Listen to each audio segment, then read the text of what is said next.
What is up everyone and welcome back to Information Over Drive.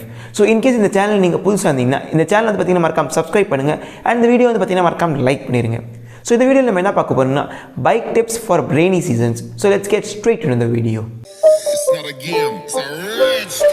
So இப்போ உங்கள் எல்லாத்துக்குமே தமிழ்நாட்டோட கரண்ட் சினாரியோ என்னன்னு தெரியும். தமிழ்நாட்டில் வந்து பார்த்தீங்கன்னா ரெய்னி சீசன் ஸ்டார்ட் ஆயிருச்சு. ஸோ இப்போ இந்த ரெய்னி சீசனால் சென்னையில் வந்து பார்த்தீங்கன்னா ரெட் அலர்ட் கொடுத்துருக்காங்க. எங்கள் ஏரியாவில் தருமபுரி டிஸ்ட்ரிக்ட் அண்ட் எல்லா இடத்துலையும் வந்து பார்த்தீங்கன்னா மழை கண்டினியூஸாக பேஞ்சிக்கிட்டு இருக்குது. ஸோ இப்போ இந்த ரெய்னி சீசனில் நம்ம வேலையை போஸ்ட்போன் பண்ண மாட்டோம். நம்மளுக்கு வெளியே போகிற வேலை இருந்துகிட்டே தான் இருக்கும். ஸோ அந்த மாதிரி ரெய்னி சீசனில் பைக்கில் வெளியே போகும்போது வந்து பார்த்திங்கன்னா நம்ம நிறைய விஷயத்தை வந்து பார்த்திங்கன்னா கேர்ஃபுல்லாக ஹேண்டில் பண்ணணும் அண்ட் சில விஷயம் வந்து பார்த்து செய்யணும். அது என்ன அந்த வீடியோ நம்ம பார்க்க போகிறோம். ஸோ இப்போ ஃபர்ஸ்ட் வந்து என்னென்னு பார்த்தீங்கன்னா ஏபிஎஸ். ஸோ ரெய்னி சீசன்ஸ் வந்து பார்த்தீங்கன்னா அவாய்ட் பண்ணி ஏபிஎஸ் இல்லாத பைக் ஓட்டுறது. எவ்வளோ முடியுமோ ஏபிஎஸ் இருக்கிற பைக்கை நீங்கள் ஓட்டுறதுக்கு ட்ரை பண்ணுங்கள். இப்போ என்கிட்ட வந்து பார்த்தீங்கன்னா பஜாஜ் டிஸ்கவர் இருக்குது. ஸோ அந்த பைக்கில் வந்து பார்த்தீங்கன்னா ஏபிஎஸ் கிடையாது. ஸோ இப்போ நான் ரெய்னிங் கண்டிஷன்ஸில் வெளியே போகும்போது வந்து பார்த்தீங்கன்னா ரொம்ப காஷியஸ்லி அண்ட் ரொம்ப ப்ரிகாஷன்ஸோட தான் அந்த பைக் ஓட்டுவேன். அது வந்து ஏன்னா இப்போ வந்து என் பைக்கில் ஏபிஎஸ் கிடையாது. ஸோ இப்போ ரோடு ஈரமாக இருக்கும் மழை பெஞ்சதுனால. அப்போ வந்து ரொம்ப ஹார்டாக பிரேக் பண்ணும்போது என்ன ஆகும்னா டயர் வந்து ஈஸியாக ஸ்லிப் ஆயிரும். பட் அதுவே அந்த பைக்கில் ஏபிஎஸ் இருந்துச்சுன்னா அது வந்து வீல்ஸ் வந்து லாக் ஆகுது வந்து காப்பாற்றும். ஸோ இப்போ வீல்ஸ் லாக் ஆகலாம் என் வீல்ஸ் ஸ்கிட் ஆகாது. வீல்ஸ் ஸ்கிட் ஆகலாம் கீழே விழுக மாட்டேன். ஸோ இந்த மாதிரி மழை பெய்கிற சுச்சுவேஷனில் வந்து பார்த்தீங்கன்னா ஏபிஎஸ் ரொம்ப ஹெல்ப்ஃபுல்லாக இருக்கும். ஸோ இன்கேஸ் உங்களுக்கு வந்து ஏபிஎஸ் எப்படி ஒர்க் பண்ணுது அப்படி தெரிஞ்சுக்கணும்னு நினச்சிங்கன்னா இங்கே மேலே ஒரு வீடியோ லிங்க் இருக்குது. இந்த வீடியோ மறக்காமல் செக் அவுட் பண்ணி பாருங்கள். அது வந்து பார்த்தீங்கன்னா உங்களுக்கு ஏபிஎஸ் எப்படி ஒர்க் ஆகுது அண்ட் மாதிரி ரெய்னிங் கண்டிஷன் ஏபிஎஸ் எப்படி உங்களுக்கு ஹெல்ப் பண்ணும் அப்படின்னு உங்களுக்கு தெரிஞ்சிடும். ஸோ இப்போ நெக்ஸ்ட் பாயிண்ட் வந்து என்னென்னு பார்த்தோம்னா டயர்ஸ். ஸோ இப்போ ஏபிஎஸ் வந்து எவ்வளோக்கு எவ்வளோ உங்கள் லைஃப்பை சேவ் பண்ணுமோ அதோட அதிகமாக உங்களை வந்து டயர்ஸ் தான் சேவ் பண்ணும். ஸோ இஃப் சப்போஸ் உங்கள் டயர் வந்து ப்ராப்பர் கண்டிஷனில் இருக்குன்னா அது வந்து ரோட் கூட ப்ராப்பராக க்ரிப் பண்ணும். பட் உங்கள் டயர் வந்து தேஞ்சிருச்சு, அதில் வந்து க்ரூவ்ஸ் இல்லை, அது ரொம்ப ஃப்ளாட்டாக இருக்குன்னா இந்த தேஞ்சு போன டயர் ப்ளஸ் இந்த ரெய்னிங் கண்டிஷனுக்கு ஈரமான ரோட்ஸ் வந்து பார்த்திங்கன்னா ஒரு டெட்லி காம்பினேஷன். இந்த ரெண்டு காம்பினேஷனுமே சேர்ந்தாலே என்றைக்கும் வந்து நீங்கள் வலிக்கி விட்டு கீழே விடுறதுக்கு 100% வாய்ப்பு இருக்குது. ஸோ இன்கேஸ் உங்கள் டயர்ஸ் வந்து பார்த்திங்கன்னா தேஞ்சு போயிருக்குன்னா நான் என்ன சஜஸ்ட் பண்ணுவேன்னா நீங்கள் டயர்ஸை சேஞ்ச் பண்ணிக்கிறது பெட்டர். அது இந்த ரெய்னி சீசனில் உங்கள் சேஃப்டிக்காக டயர் சேஞ்ச் பண்ணிக்கிறது இன்னும் பெட்டர். பட் உங்களால் டயர் சேஞ்ச் பண்ண முடியாது இப்போ சுச்சுவேஷனில் அண்ட் வந்து உங்களுக்கு எமர்ஜென்சிக்கு எங்கேயாவது வெளியே போகணுன்னா நான் சொல்வேன் நீங்கள் வீட்டு விட்டு வெளியே போகாதீங்க. பட் இன்கேஸ் நீங்கள் எமர்ஜென்சிக்கு வீட்டு விட்டு வெளியே போகணும் அப்படின்னா பைக்கோட ஸ்பீடு வந்து ரொம்ப ஸ்லோவாக வச்சுக்கோங்க. 30 கிலோமீட்டர்ஸ் 40 கிலோமீட்டர்ஸ் மேலே நீங்கள் போகவே கூடாது. அண்ட் அந்த சுச்சுவேஷனில் வந்து பார்த்திங்கன்னா நீங்கள் ஹார்ட் பிரேக்கிங் பண்ணவே கூடாது. பைக் வந்து பார்த்திங்கன்னா ரொம்ப ஸ்லோவாக கிராஜுவலாக தான் பிரேக் பண்ணும். ஏன்னா டயர்ஸ் வந்து பார்த்திங்கன்னா ஏற்கனவே கிரிப்பு கிடையாது அண்ட் ரோட்ஸ் வந்து பார்த்திங்கன்னா ரொம்ப ஈரமாக இருக்கும். ஸோ 100% வாய்ப்பு இருக்குது நீங்கள் வலிக்கி விட்டு கீழே வந்துடுவீங்க. ஸோ இந்த மாதிரி டயர்ஸ் இருக்கிற பைக் வந்து நீங்கள் அவாய்ட் பண்ணுங்கள் ஓட்டுறது. அண்ட் முடிஞ்ச அளவுக்கு வந்து பார்த்திங்கன்னா ஸ்லோவாக போங்க அண்ட் வீட்டை விட்டு வெளியே போகிறது அவாய்ட் பண்ணுங்கள். ஸோ இப்போ நெக்ஸ்ட் பாயிண்ட் என்னன்னு பார்த்தோம்னா ரஸ்டிங். ஸோ பைக்ஸ் வந்து பார்த்திங்கன்னா நிறைய பேர் வெளியே பார்க் பண்ணியிருப்பாங்க. நிறைய பேருக்கு வந்து பார்த்திங்கன்னா ஷெட் இருக்கும், அவங்க இன்டர்னலாக பார்க் பண்ணுவாங்க. பட் சில பேர் வந்து பார்த்திங்கன்னா பைக்கை அவுட்டோர்ஸில் பார்க் பண்ணுவாங்க. ஸோ அந்த மாதிரி ஆளுங்க வந்து ரஸ்டிங் ப்ராப்ளம் ரொம்ப அதிகமாக ஃபேஸ் பண்ணுவாங்க. ஸோ இப்போ ரஸ்டிங் வந்து பார்த்திங்கன்னா நிறைய எட்ஜஸில் சின்ன சந்தில் வந்து பார்த்திங்கன்னா ரஸ்டிங் ஆக ஆரம்பிச்சிடும். ஏன்னா வாட்டர் வந்து பார்த்திங்கன்னா அங்கே ஸ்டே ஆகும். அங்கே வாட்டர் ஸ்டே ஆகிறதால வந்து பார்த்திங்கன்னா ரஸ்டிங் நடக்கும். ஸோ இப்போ இந்த ரஸ்டிங் நடக்கக்கூடாது அண்ட் உங்கள் பைக்கை நீங்கள் பாதுகாக்கணும்னு நினச்சிங்கன்னா பைக்கு கவர்ஸ் வாங்கி போடுறது ரொம்பவே நல்ல இன்வெஸ்ட்மெண்ட்டாக இருக்கும்.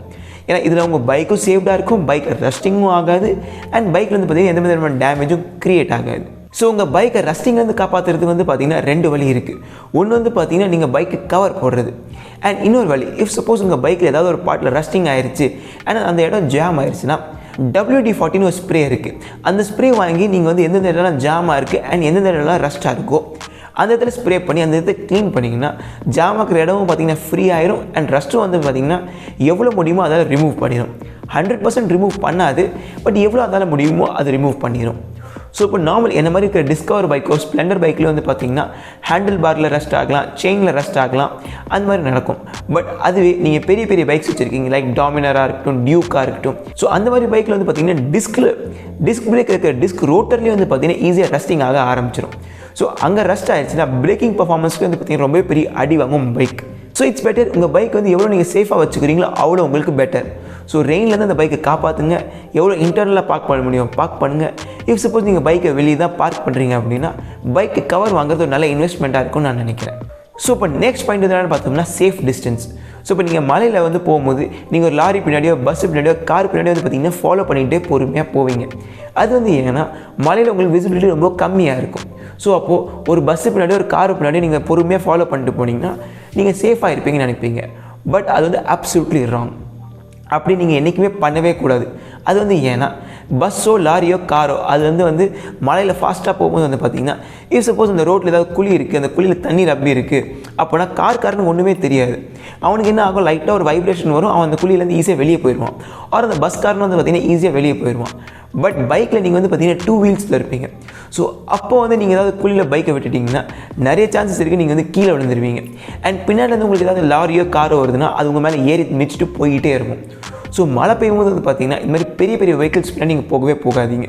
அட்லீஸ்ட் ஒரு 10 to 20 minutes நீங்கள் கேப் வச்சுட்டு அந்த மாதிரி வெஹிக்கிள்ஸ் கிட்ட போனால் தான் இஃப் சப்போஸ் அவங்க வந்து திடீர்னு தான் டேர்ன் எடுக்கிறாங்க ஆர் வந்து திடீர்னு அவங்க ஏதாவது குழியில் போனாங்களோ உங்களுக்கு வந்து ரியாக்ட் பண்ணுறதுக்கு கொஞ்சம் டைம் இருக்கும். இல்லை நீங்கள் ரொம்ப க்ளோஸாக அந்த காருக்கோ பஸ்க்கோ போகிறீங்கன்னா நிறைய வாய்ப்புகள் இருக்குது அவங்க ஏதாவது குழியில் ரன் ஆகுவாங்க. அந்த குழியில் நீங்கள் போகும்போது உங்கள் பைக் டிஸ்பேலன்ஸ் ஆகலாம் அண்ட் நீங்கள் கீழே கூட விழலாம். ஸோ அந்த மாதிரி ஆகுது உங்களால் எவ்வளோ அவாய்ட் பண்ண முடியுமோ அவ்வளோ அவாய்ட் பண்ணுங்கள். இந்த மாதிரி பஸ்ஸஸ் லாரிஸ் ஆர் இந்த மாதிரி கார்ஸ் கூட வந்து பார்த்திங்கன்னா சேஃப் டிஸ்டன்ஸ் மெயின்டைன் பண்ணிக்கிட்டு ரெய்னிங்கில் ஓட்டுங்க. ஸோ இப்போ நெக்ஸ்ட் பாயிண்ட் என்னென்னு பார்த்தோம்னா ஹெட்லைட்ஸ். ஸோ இப்போ நீங்கள் பைக்கில் போகும்போது வந்து பார்த்திங்கன்னா விசிபிலிட்டி ரொம்பவே கம்மியாக இருக்கும். ஸோ அந்த சமயத்தில் ஆப்போசிட்டில் எவனாவது ஹை பீம் போட்டால் எவ்வளோ இரிட்டேட் ஆகணும் உங்கள் எல்லாத்துக்குமே தெரியும்னு நினைக்கிறேன். ஏன்னா ஏற்கனவே உங்கள் ஹெல்மெட்டோட வைசரில் வந்து பார்த்திங்கன்னா ரெயின் ட்ராப்ஸ் இருக்கும். ஸோ அதில் ஹை பீம் ஒரு லைட் படும்போது வந்து பார்த்திங்கன்னா கண்ணு ஃபுல்லாக பிளைண்ட் ஆயிரும், உங்களுக்கு எதுவுமே தெரியாது. ஏன்னா லைட் ரிஃப்ளெக்ஷன் எல்லா இடத்துலேருந்து வந்துட்டு இருக்கும் அண்ட் உங்கள் விசிபிலிட்டி வந்து பார்த்திங்கன்னா இன்னும் கம்மியாயிரும். ஸோ இட்ஸ் ஆல்வேஸ் சஜஸ்டட் நீங்கள் பைக் ஓட்டுறவங்களா இருக்கட்டும், போகிற சைட்லேயே இருக்கட்டும் ஆர் ஆப்போசிட் சைட்லேயே இருக்கட்டும், எப்பயுமே பைக் லோ பீமில் ஓட்டுங்க. லோ பீமில் இருக்கும்போது என்ன ஆகும், உங்களுக்கு விசிபிலிட்டி ஓரளவுக்கு தெரியும், பட் ஆப்போசிட்டில் வரவனுக்கு வந்து எந்த விதமான டிஸ்டர்பன்ஸும் நடக்காது. இது சப்போஸ் நீங்கள் ஹை பீம் போட்டு சிங்கிள் லைன் ரோட்டில் ஓட்டிகிட்டு இருக்கீங்க அப்படின்னா அவன் வந்து பார்த்திங்கன்னா டோட்டலாக பிளைண்ட் ஆயிடுவான். ஏற்கனவே மழை பெய்யறதுனால வந்து பார்த்திங்கன்னா அவனுக்கு விசிபிலிட்டி லோவாக இருக்கும், வைசர் ஃபுல்லாக வந்து பார்த்திங்கன்னா வாட்டர் ட்ராப்லெட்ஸாக இருக்கும். அதுக்கு மேலே நீங்கள் வந்து ஹை பீம் போட்டிங்கன்னா அந்த வாட்டர் ட்ராப்லெட்ஸ் வந்து அவனுக்கு ஒன்றுமே கண்ணு தெரியாது. ஸோ நிறைய வாய்ப்பு இருக்குது அவனாக போய் எங்கேயாவது இடிச்சு கீழே வந்துடலாம், அவர் ஏதாவது குழி பார்க்காம அவனாக கீழே விழுறதுக்கு நிறைய வாய்ப்பு இருக்குது. ஸோ உங்களால் வந்து இன்னொருத்தங்க ஆக்சிடென்ட் ஆகுது நீங்கள் என்றைக்குமே பண்ணக்கூடாது. ஸோ இட்ஸ் பெட்டர் நீங்கள் எப்பயுமே வந்து பார்த்திங்கன்னா பைக்கை ரெய்னிங் கண்டிஷன்லேயே இருக்கட்டும் இல்லை ட்ரை கண்டிஷன்ஸ்லேயே இருக்கட்டும் எப்பயுமே லோ பீம்லேயே ஓட்டுங்க.